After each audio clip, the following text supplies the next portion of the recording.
Welcome back to Gentle Growth with Ivy. As always, this is Ivy, and today we have a special guest. Go ahead and introduce yourself. Hi, I'm Tobias. Nice to meet you. And what is it that you do? So primarily, I do actually energy drink distribution through my company, Cries Media, which ironically started through my social media a couple years ago. Nice. And what is Cries Media about? So it originally started late 2020, middle of the pandemic. Um, I was actually very loosely doing religious lessons online, Hmm. primarily through TikTok. And over time, it kind of picked up some traction, and there was a phrase of the wine guy that originated from one of the videos that originated or that was referencing both Jesus and Dionysus. Hmm. And through that, everybody loved it. Started making shirts and whatever else. So Cries Media was basically my more professional side for that, Hmm. to actually have something that's not, oh, just some random guy online, even though that's exactly what it was. Um, and at the time, I was just starting to work with this company called Raise Energy, um, and it then spurred into being a company to utilize that for actually selling to, like GNC, Sam's Club, Gold Gym, World's Gym, basically anywhere you can find an energy drink. Hmm. Wow. Sorry, I'm like kind of processing it because No, it's fine. I most still am too. It's all over the place. most people that I have on my podcast, I've had time to like chat and stuff. Mhm. But I just confirmed our appointment for this recording like last night. So Yeah. I haven't had much time to like really dig in Mhm. and see what everything's about. MJ is a good friend of mine, and she was like, "Hey, I got this guy I think would be perfect for your podcast." I was like, "All right, Oh, let's do okay. it." I was Right. wondering how that came about because she sent me a text, as I was finishing up my day job, Hmm. and of just like, "Oh, here's a podcast opportunity," and that's Yeah. all that she said. Oh my God. So we're both kind of blindsided Yeah. right here. Okay, well, a little introduction on myself. I'm Ivy, and right now I'm a mental health slash holistic wellness coach. I'm all about like ending the stigma around mental health, Mhm. clarifying misconceptions, and just making people feel less alone and more accepted Okay. because I don't think there's enough of that in this world. Yeah. I love Um, that. but MJ is a wonderful woman, so I'm interested to see how we're going to tie together on this. Oh, absolutely. It, So, that was a yeah. journey and a half when I met her, Yeah. because that was, oh god, was I still in high school? I may have been. It was, if it wasn't when I was in high school, it was shortly after I graduated. Um, Yeah. I forget how we came in contact with each other. I think a mutual friend of ours on Facebook shared something. Um, she was originally invited for a luncheon for the '89 Baltimore Orioles, Hmm. and something came up, or she had to go somewhere, or something happened, and she wasn't able to be there for the story. Hmm. So it was basically posted like, "Hey, if anyone wants to do this, here's info. Like, message me on Facebook, and we'll get it coordinated." And I was like, "All right, why not?" I Mhm. enjoyed content creation in several forms, including writing. Um, so we were messaging back and forth. She sent me the media pass information for getting set up and when and where, and went in and wrote an article that's actually still up. I'll have to find the link for it. Oh, Um, nice. that was basically the '89 Orioles reunion. So Nice. writing that for the Baynet, which I actually don't know if they're still writing because I haven't checked it. I don't live in Maryland anymore. But at the time was a story for them. Nice. I know MJ. She's basically family. Hmm. Um, she used to be married to my uncle on my dad's side, Mm. and she's the mother to Marie, which is my cousin. She's like it's always been long distance, but we've always felt really close, you know. Okay. So that's how I personally know her. I'm Mhm. not familiar. I'm familiar with her work, but I don't know everything about it, if that makes sense. Yeah. Yeah. So where does your passion come from with everything? Oh, a lot of that stems from, back home for me in Maine. Um, Mm. a lot of that started from, honestly, a lot of the charity work and stuff that I've done. Yeah, I've seen some of There's that. yeah, there's a nonprofit called Team Haley Hugs, based out of Bethel, which I love dearly. I obviously always enjoy any of the organizations I work with, but that one's, very close to home. Yeah. Uh, long story short, at least relatively, back in 2017, I get a call from my girlfriend at the time, and she's just in tears. Yeah. Um, and I'm wondering, like, hey, what's going on? What do you need? What can I do? Um, and this 10-year-old girl at the church that we both belonged to at the time, named Haley, was re-diagnosed or went into remission for leukemia. Oh, that's such a hard one. Yeah, and it was her.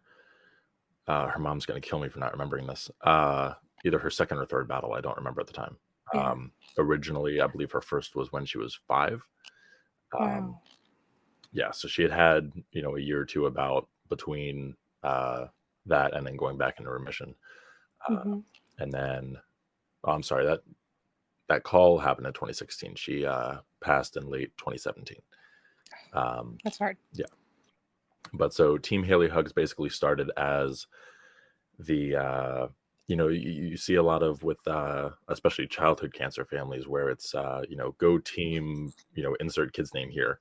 Hmm. um and that's kind of where that started from, was a lot of her positivity and a lot of the support that she had, especially in such a local town like that, where everyone was so connected and personable like that. Right. uh so they got their 501c3 seal and all that, and they've been since then helping other families in the area, at least as much as they have reached to, Hmm. with anything, whether it's the physical side, if it's getting them to treatments and stuff like that, or if it's helping them financially, or even with the legislative side of things. Yeah. So even just with where certain state revenue gets funded for stuff like childhood cancer research, and uh, I believe it was March 20. This was probably 2019. Um, got declared Maine's Childhood Cancer Awareness Month. Oh, Yeah. that's good. So stemmed from that, because I was uh, rather involved with that one. Obviously, Hmm. more heartfeltly, and then moving from that, about 3 years ago, my tattoo artist originally was posting on Instagram and Facebook and such, and I had his Facebook and I had his tattooing page on Instagram. Hmm. And then all of a sudden I saw this other page of his, and I thought it was just a personal page, and I'm scrolling through, making sure it's him and not some bot or something online. Right. Because those are And everywhere. oh, of course, oh my god. um but so I'm looking through, and he has these flags and stuff that he's posting with, and these vests and all these other bearded guys that he's with, and he, at least at the time, had a very massive beard. um and all these flags are bearded villains this and bearded villains that. And so I sent him a message. I was like, what is this? Yeah. What remotely is it about? um and he told me it's a worldwide 501c3 nonprofit organization. We are structured like an MC, to say simply, and we have about 400 chapters in 73 different countries.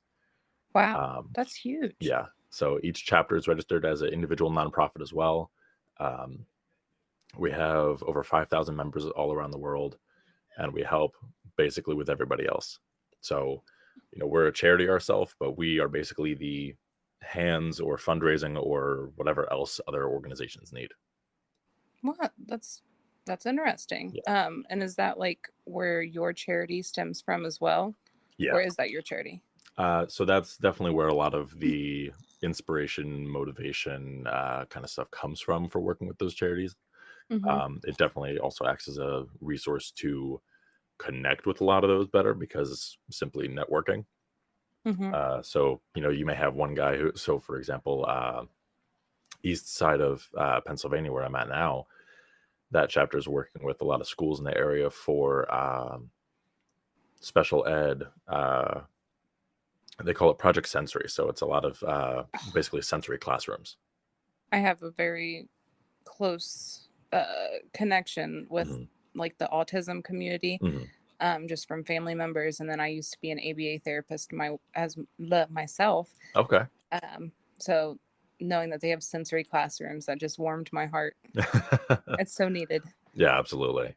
And it's something that they just finished their first school up in Lehighton, and they're now working on more moving forward. It's just a matter of coordinating with the school and trying to figure out how much they would need to kind of put that kind of project together. Yeah. Um, but even in just this specific area with this chapter, we've done everything from breast cancer awareness at steel stacks in Bethlehem, uh, all sorts of animal shelters. We've done oh god, I could go on. Just helping everyone and Yeah, anything that needs it. That's yeah. awesome. Basically, any Everyone charity or needs more any help. event. There's a company called or a charity called Battleborn, which is veteran suicide prevention. We do Mm, the polar plunge for the Special Olympics every year. All sorts of mm. stuff like that. And even the club as a whole has they'll have their East Coast meet and world meet and stuff like that, where all the guys come together and it's all supporting one pre-decided charity. Yeah. Mhm. So, what is it that you do exactly within the charities? So a lot of what I do for the most part is hands-on, especially, I mean, Hmm. because we have guys of all ages and all, shapes and sizes and what have you. When you have a rather tall and somewhat physically fit 23-year-old, you tend to use him. Yeah, So I know I would. yeah, so a lot of that, even if we have, there was a animal shelter that was doing a raffle auction type of deal 2 years ago, and for a lot of moving the baskets and moving all the boxes and equipment and stuff as we were helping them set up and tear down and navigate was definitely a lot of it's physical labor for a lot of Hmm. places that may not have as many hands as they need as much as they may Hmm. have the funding. Hmm. um, or there's Easter for Eli, which is more the western side of PA, who put together Easter baskets for kids in hospitals over the holiday. Wow. So a lot of that will be, we'll be in this warehouse sized room with tables lined of all sorts of donated goods and, um, not only candy, but, Yeah. just Eastery kind of stuff. Yeah. Um, so we'll do stuff like that. Or, oh, I can't remember the name of the charity, but there's one, uh, we would put together holiday meals together for people that would go out and feed, the homeless and less fortunate and stuff like that. Uh, Hmm. so, I mean, really, it's if there's a charity that needs something, I'm open to it. It's just a matter of knowing where and when I got to be. Yeah. And I feel like being so hands on Hmm. with pretty much any charity, I mean, charity is, like people in need. Um, and that's hard being around stuff like that. I'm Yeah. sure it's mentally taxing. Hmm. And I'm sure it's very hard to be the kind of person where you leave the work at the door. Because how could you? Like that's hard. Yeah. Especially, I mean, there's children with cancer that's not living. Like that's Hmm. really it hurts my heart, and I'm not there hands on. Right.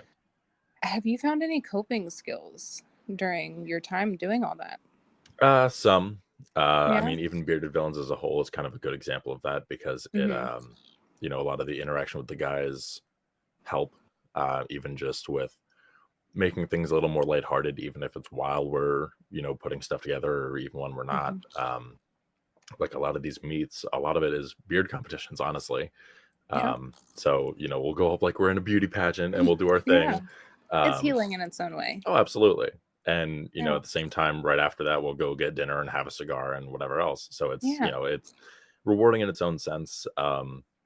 It is definitely hard to not take a lot of that home, um, Hmm.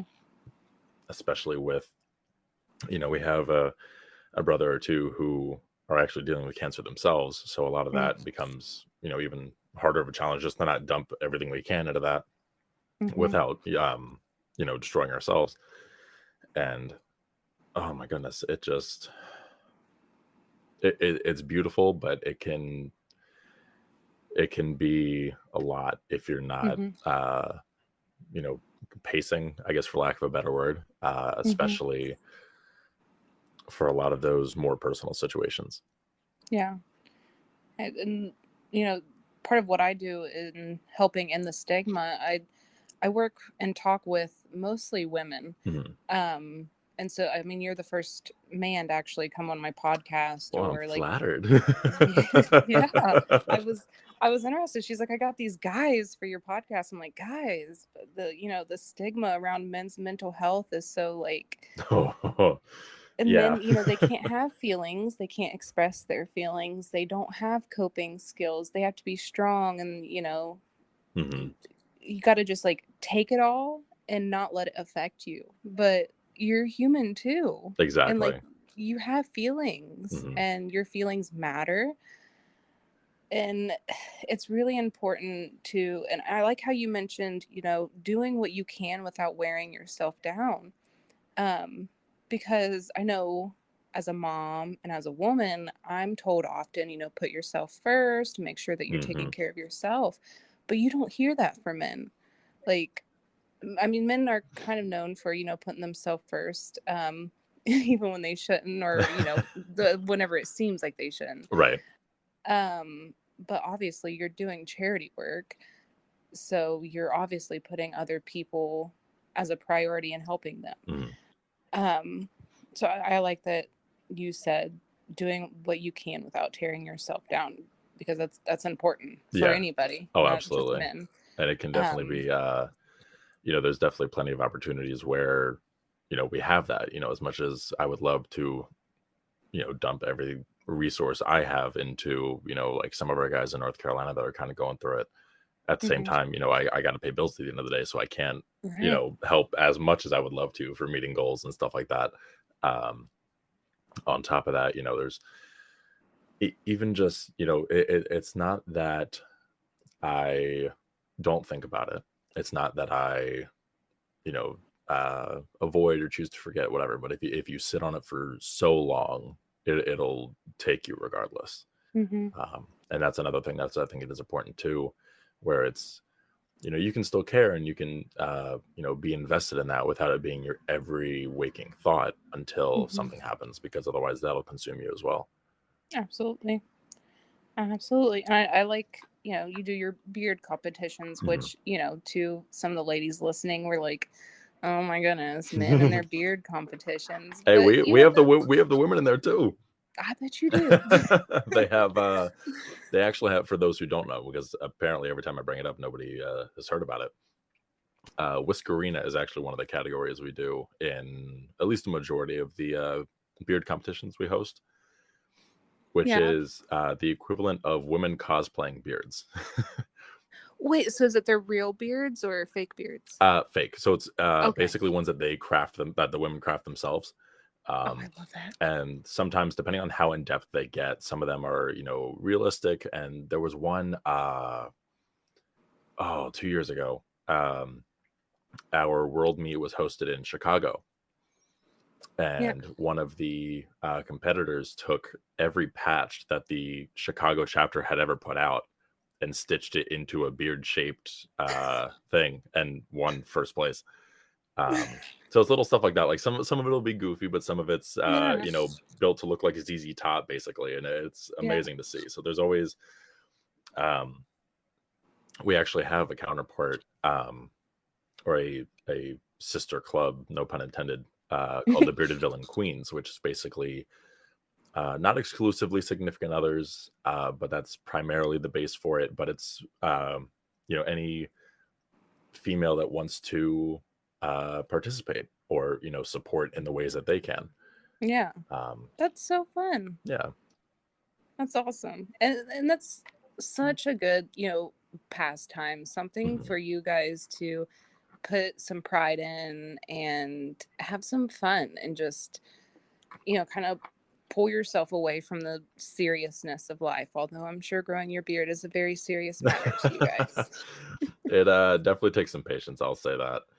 Um, I've never been able to grow one myself, so I wouldn't know. well, they Though I had, guess I could stitch one together now that yeah, I there know you go. this. I'll have you at the next Whiskerina competition. Yeah. But there was, oh Lord, in first week of this past November, a lot of the guys do No Shave November and stuff like that, Mhm. which is great in its own way because it's both awareness for men's. I don't believe it's men's cancer. I know it's men's testicular. I'm sorry, it's men's testicular cancer awareness, but I believe it's also men's mental health. But I may be incorrect on that. Mhm. But so Shady, the tattoo artist I was telling you about earlier, um, actually posted that he, shaved off his beard for the start of the month, Mm. and I was like, all right, sure, I'm inspired. I'll do the same thing. And now we have snow on the ground, and I miss my beard covering my neck. Uh, so Bet. it takes some time, and it's not always the best thing. But at the end of the day, um, I actually think that we're very fortunate that the world as a whole and society and public eye and stuff like that have very much accepted beards as a somewhat Oh regular yeah. thing. Oh yeah. Even if you won't see Bezos with one, you still see a lot of people day to day with one, at least especially this time of year. So Hmm. Yeah, I feel like it's always been like clean shaven mhm, is what, like going to work and like those kind of things. yeah, But yeah, nowadays I feel like everybody's got a beard. pretty much. I think Pretty much. more often than not, at least especially in this half of the year, I see Hmm. guys with beards. So And it seems like, I'm all about acceptance. mhm, And I feel like the men's beard community, because I don't know, I find it interesting myself a mhm, little. And so I've been in, some forums like looking and stuff. mhm, But even like the guys who can't grow like big full beards and just have kind of like little goatee or mhm. something, like even they're accepted and they're Oh, like, look at absolutely. your growth, buddy. Like, Yeah. look at you go. And that's so like I love seeing men come together and support each other like that, even in something that seems a little minor, because like you guys need it. Like I said, you're expected to just be, the warrior, the strong one that takes everything and keeps going. But like you need your little guy fun and Oh, time to absolutely. just like decompress Mhm. and do something that puts a smile on your face no matter what it is. Yeah. And we definitely Yeah. have so within that, a lot of our beard competitions have, and it'll vary depending on volume and how many guys we're gonna have and stuff like that. But almost every competition has a partial category, which is basically so defining a beard as a full beard being ear to ear, around the chin, um, and in most cases a mustache. Mhm. So you'd have partial, which is like your goatees or whalers and stuff like that. Or you have beard with styled mustache is its own category. What? Yeah. Like with the little curly Yep. cues? Yep. So either curly cues or those who have especially long mustaches. There's actually one of our guys in Bearded Villains. His name's Muppet because his mustache extends down to basically his chin. So when he's talking, you can't see his mouth move. That's funny. So we try to, Oh. because our biggest goal is to, uh, it actually started back in 2014 with the idea of ending the stigma that beards are bad. You see it a lot in, Yeah. fortunately, not as much now, but you see it a lot in, even Hunger Games or even, Hmm. Looney Tunes with Yosemite Sam. You see a lot of, I don't want to say subliminal, but subtle signs that beards are the evil bad guy and whatever, which is actually what Hmm. started us being called bearded villains. Um, Yeah. but at the end of the day, our goal is to improve our communities in the ways that we can. That's awesome. I really like that. 'Cause, I mean, and you say subliminal messages, but I mean, whenever you think about it, like I said, clean shaven, that's always the good guy. That's Yeah. Superman. Like what superhero has a beard? Can you name one? No. No, I don't think I Exactly. can. But then you think about all the villains. What villains have a Hmm. beard? Like there's a lot of them. Hmm. So, well, I just thought about Jason Momoa. He's got a beard and he's a superhero. But anyway, that's besides the point. But yeah, it's always been the bearded villains. So Hmm. you see all, the bikers and stuff, but I feel like bikers are even getting a better rep now because they do a lot of, charity rides and Oh, charity absolutely. events in themselves. Hmm. So it's nice seeing, the men's population being manly and still having feelings and doing good for other people. Yeah, absolutely. We, It's a different we take. we do what we can. Yeah, that's awesome. Is there anything else you wanted to chat about? Um, Nothing off the top of my head. I I guess. feel like you have like a lot and I wasn't exactly sure where to pick. No, it's okay. Um, I mean, I can delve into any one thing, absolutely. Um, Same. it's been, oh Lord. I mean, even just going back to before when we were talking about the company, this story gets funnier every time I tell it. Um, so Anarchy Cries, my username on most platforms, started from an edgy teenager thinking he was being cool on the internet. Um, and I made that my username for everything instead of like the one thing it started with. And so it kind of stuck, at least, especially in my, online interactions. Hmm. And so, especially when that video took off, a lot of that was actually, it's funny that that took off when it did, because that was probably the lowest point so far in my life. Um, Mm. I was living in my car for, at that point, almost a year. Wow. Ended up being about another year until was in a place. Um, Wow. but a lot of that was, yeah, mentally, that could not have come at a better time. Because I'm not an overnight sensation by any means, at least by the I'm not making millions from social media. I'm not with a million followers, but at Right. the same time, it was something that people could connect with. It was something that Hmm. that whole, it was, God, I was so stupid during the pandemic. It was a series, Norse paganism in a nutshell, because Hmm. people loved the comparison of and still do, because I've seen other creators do it, of the Norse beliefs and the Norse mythology as a whole, but also especially compared to, there's this one guy, I can't remember his username right now, who was comparing that to revelations in the Bible, Hmm. and how uh, the Norse mythology basically is what led to the Christian Bible timeline. Yes, I can agree with Very, that. yeah, very interesting to listen to, with a lot of Hmm. his comparisons of which Hmm. God ends up being what, and so forth. Um, Yeah. but no, I think it was a convenient time in the pandemic for me, um, for that to take off like it did. Yeah. A lot a Opened a lot of door that needed to be opened. Oh, absolutely, and a lot of people were receptive to it because they were sitting at home for the most point. This was still when Hmm. lockdown was going on. Um, so you had a lot of people that were taking a second and sitting down and looking, both in their self and just out into other things in the world that they, either haven't or didn't explore before. Hmm.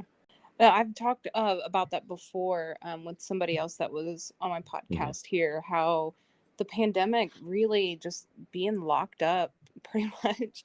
I mean, it really gave us a time for self reflection. Oh, absolutely. Um, I feel like a lot of people understood themselves a little bit more.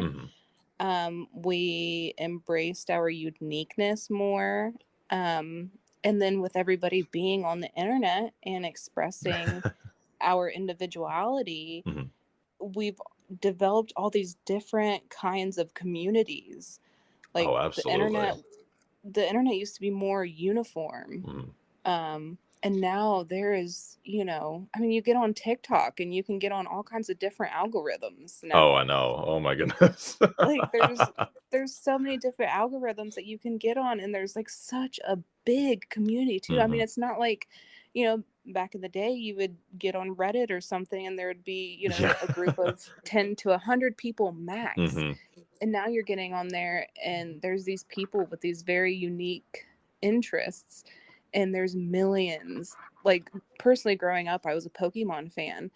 And I was always kind of made fun of for that because, wow, you're a girl that likes Pokemon, Mhm. and it was a little older. So I was made fun of for that. But since the pandemic and posting more about stuff like that, and I found a whole entire group dedicated to Eevee, my favorite Oh, one, and there's like absolutely. millions of people in there, and I can post a picture of my new Eevee towel and get hundreds of likes, and it's Mhm. like you feel more accepted for your little unique ways now Oh, than what it was absolutely. before. And there's Yeah. so many other, TikTok being a prime example because it,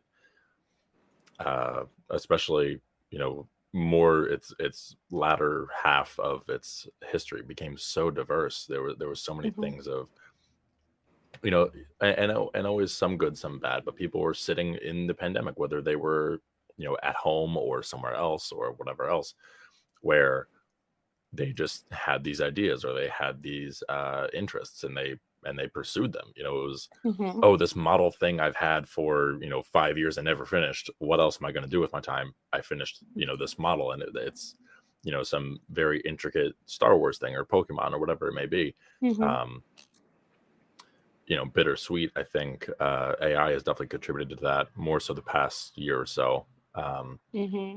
With say what you will about any of the generative text or anything like that, but a lot of the image creation, I think, has been very good It's for getting people. good. Yeah, because it's Yeah. been um, a lot of uh, for people who may not necessarily be artists or may not have the money to commission an artist. Hmm. Which shout out to my commission artists.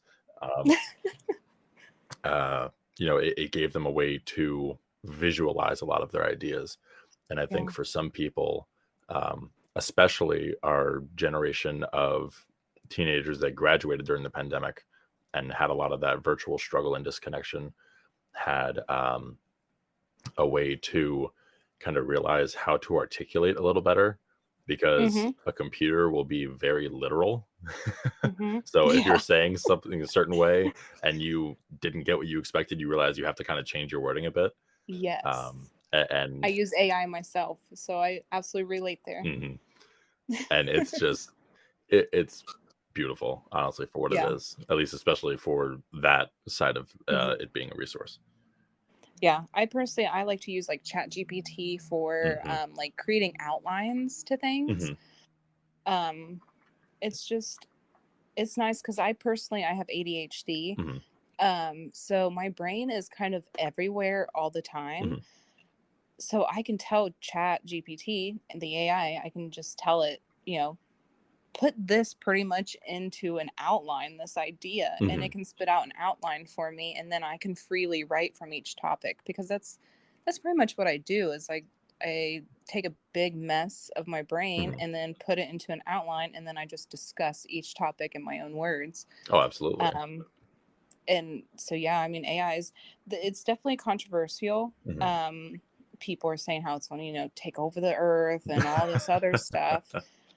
But I mean, we're the ones controlling it. Exactly. You got to just be worried about who's controlling what. Hmm. Um, but it's been really helpful, and I haven't used it for image creation, but Hmm. I have seen other people use it, and it's so interesting. I Oh, mean, absolutely. it yeah. And on like the more controversial side, there's like entire fake pages of people who have like hundreds of thousands of followers, and Hmm. it's a completely AI generated person, Yeah. but it seems so real. Hmm.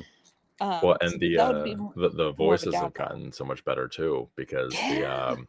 there's, oh god, it showed up on YouTube the one day for my recommended pages, and it blew my mind that so Geralt from the Witcher franchise, um somebody had has a whole page of Geralt, basically motivation or inspirational, segments that Mhm. aren't from the games. It's just a, voice to text filter of his Mhm. voice and an AI image of him where the generative AI is moving his face with the words that he's saying Mhm. and like with the inflections that he's saying. And I'm sitting, I'm like, this is it, Too real. it's too real, but it's also insane to me that this is, it's somebody on the other end of something typing something out, and we're Mhm. all raving about it because it's, oh, it's this character and it's this and it's that, when it's probably some person in their early 20s just messing around on the computer, and it's wild. Mhm. Well, I've seen people do it with Mr. Beast a lot. Yes. I've seen a lot of fake Mr. Beast videos. Hmm. And the way that he talks himself, like it's easy for a computer to mimic that. Oh my god, yeah. I love Mr. Beast. He's a great guy. He does great things, Hmm. but the way he talks makes it easy to manipulate him as a computer. Oh, absolutely. Um, He's but a walking advertisement, and I, yeah, don't mean that in a knocking way, but at the same oh, time, he's great. there's he understands that a lot of his, at least his YouTube videos is an easy example. A lot of his videos are they're clickbait. It's not necessarily that they're Hmm. fake, but they're made of like, oh, he's doing this thing. Hmm. So he'll have it set up in a way, and he'll, like, oh, I gave my Uber driver a Lamborghini, or something like that.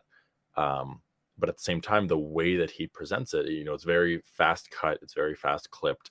He is very Hmm. animated.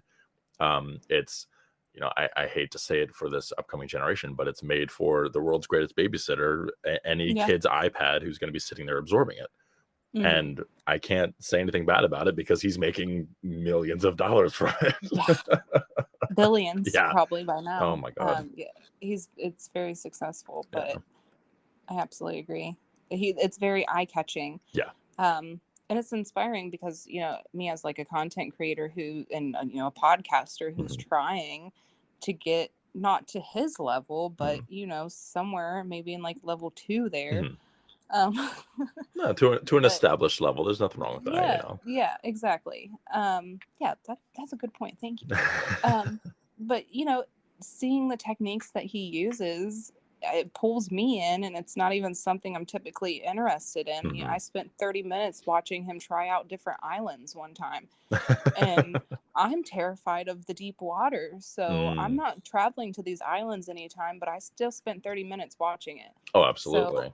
he has skills Mhm. to really just draw people in that kind of clickbait. Even though that's what he really did, it made me click on it. Absolutely. So Well, and he has the, best balance between what we as a society do as, clickbait or interest, but also, voyeurism. mm, And, uh, Troy Baker, oh my god, a lovely man, talked about it, like, almost perfectly, where, he was sitting on a, podcast with, Greg Miller, and they were talking about video games and such. But, they were talking about how I forget how they transitioned to the topic, but they were talking about The Bachelor.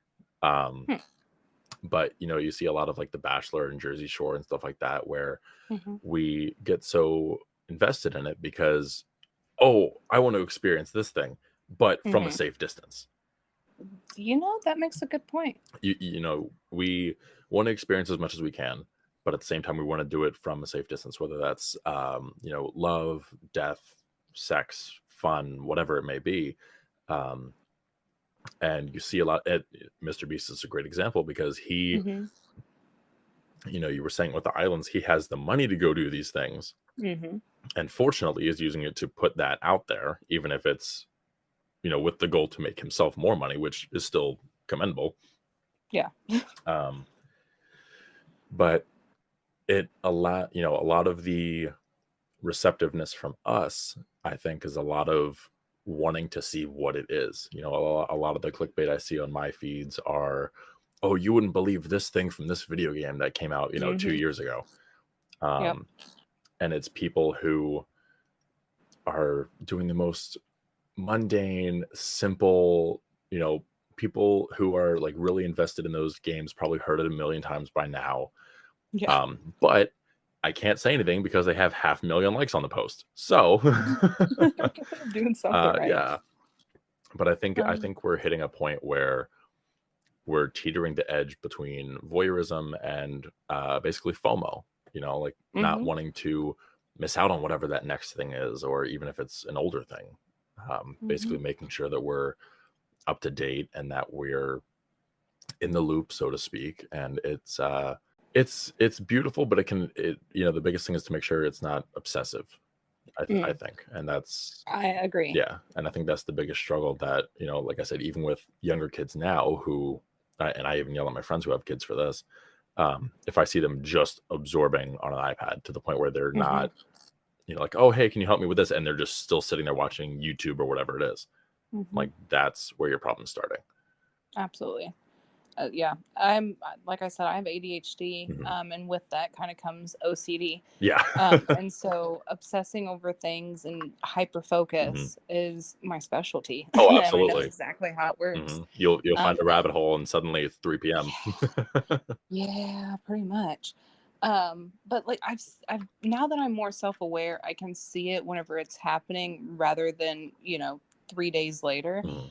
And as a mom who has a child Mhm. and I also have a TV, she doesn't have her own iPad or anything. Mhm.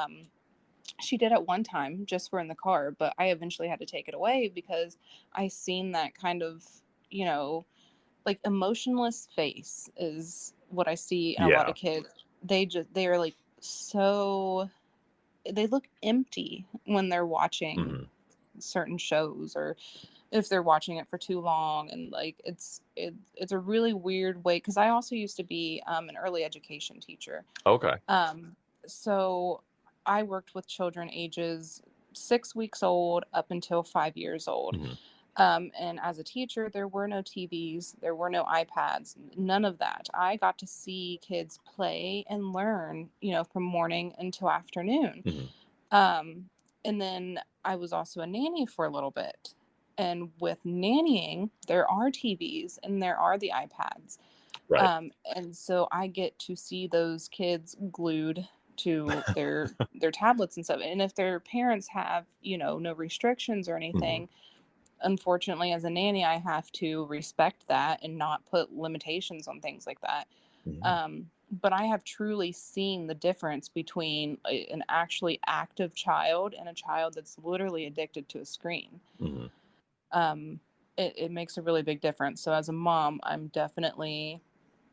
don't limit screen time. Like I'm not really strict. Mhm. Um, but if I notice that it's going a bit far, Mhm. then I'm like, okay, it's time to turn the TV off and let's, go to this play place or something. Right. Let's move our bodies Right. because along my healing journey, that's been huge for me. Mhm.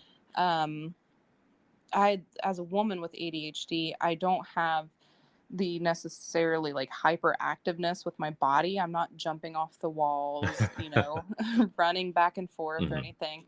I just have this really hyper focus. Mhm. Um, and I get incredibly tense and overwhelmed whenever I'm doing my hyper focus because Mhm. that requires me to be still and focused. Right. Absolutely. And then if I get that like focus broken or I have to do something else, I get really agitated and it's like really annoying. Mhm. So I know that I have to keep my body moving and I have to keep my focus shifting. Not too much, obviously. There is times I gotta focus, Mhm. but just keep things moving and not just sitting there absorbing a screen or Mhm. absorbing one single activity. Makes a huge difference in myself. I've seen it make a difference in children as well, including my own. So I like that Absolutely. you advocate for that even on your friend's end. Absolutely. I mean, even my best friend of mine was dealing with that this past weekend. They and props to her, she works her ass off. Um, Hmm. but she was given basically the weekend off. I think of a 4 day stretch, so Friday through Monday, or no, I'm sorry, through Tuesday. And I remember, Sunday going into Monday, she was texting me of like, "Oh my god, I don't know what to do," because she's never had that much time off in a singular stretch. Hmm. Um, probably since, summer break in high school. But um, she's very much the same way. She has to keep moving. She has to do something. Unfortunately, she started to balance that a little bit better as she realized how ironically overwhelming the stillness can be. Yes. Um, It is ironic, isn't it? yeah, it's like nothing's going on, and it's all happening way too fast. Yes. um, but like she loves to crochet and knit, so she was doing some of that, which definitely helped. Just even keeping her hands and mind busy. But even then, she was like, I'm still sitting. I'm still, not doing something, because she, when she's at work, she's always on her feet. She's always moving. She, Hmm. uh, is always not, not like she's training to exhaustion, but at the same time, she's not sitting still for hours at a time. Right. Um, so especially between that and the weather and stuff we've been having, it was a lot of, a hard time, because I know during the summer she'll be like, oh, I'm just going to go for a walk. Hmm. And even that'll help, because it'll be, a change of scenery. She can kind of, think on some other things and stuff like that. But um, it's definitely something that I think both contributes to balancing ADHD, whether that's, in the form of a hyperactive or in the form of a hyper focus, um, while also, can play into helping either better or prevent, if you're dealing with any sort of depression or anything like that. You Oh, know, I, absolutely. I am a firm believer that there is, chemical imbalances and whatnot as well. But at the same time, you're not going to be doing yourself any better if the only thing you're doing is sitting inside in a dark room Hmm. for 12 hours out of the day. We are not built for that. Exactly. Yeah, we need the sunlight. We Exactly. need movement. Body and motion stays in motion Exactly. Like for sure. once you build that habit, it makes a world of a difference. Even if it's, how I walk to the gym, back and forth when I go. I walk to and from work, and I'm fortunate I can do that. I know not everybody can, um, but that replaces my walk through the park, after work or Hmm. something like that. Um, but even I know, even when I'm at the gym, somebody was asking me once of how do people walk on a treadmill and just be in one place. I said, a lot of it is, as much as we were just having the conversation about absorbing. Most gyms will have some sort of screen, whether it's a mounted TV or if it's, I know Planet has the ones that are right in front of each individual Hmm. I treadmill. used to go there. Mhm. Yep. Um, but even if it's that, or I know, like when I go, I would listen to my audiobook like through my headset. Hmm. And even just doing that, because then I'm physically moving, I'm doing something. I got my blood moving for the day, and at the same time, I'm still, getting my mind to work a little bit. Hmm. And I think that, on both respective ends of those, to your ability, um, are definitely important. Yeah, I definitely used to have to do that myself because just standing there walking, well, not just standing there, but just walking in the same spot Hmm. with the same scenery is not fun. Hmm. And like I said, with my ADHD, it's hard to do that for a long time. But as somebody who wanted to burn fat, I needed to do it for at least 30 minutes. Yep.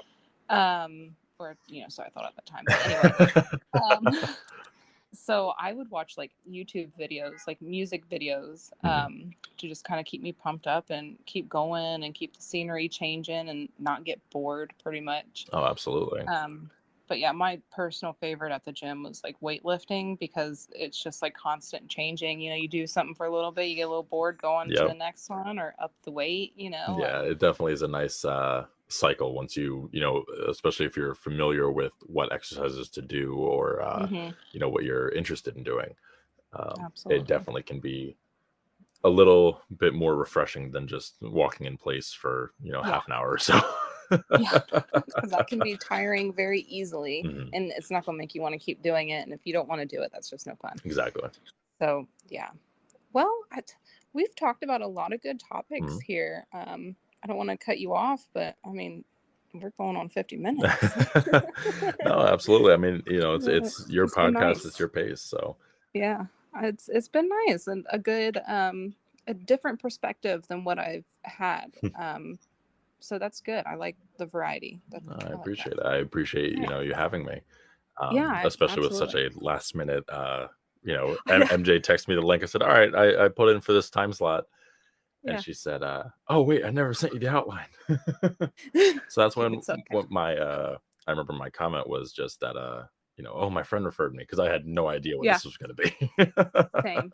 Yeah. I know, I was like looking through your page and stuff. I'm Mhm. like, what are we going to talk about? But we've had no troubles, so it's Absolutely. been nice. I like the different perspective a lot. Well, I All appreciate it. right. I appreciate you being here.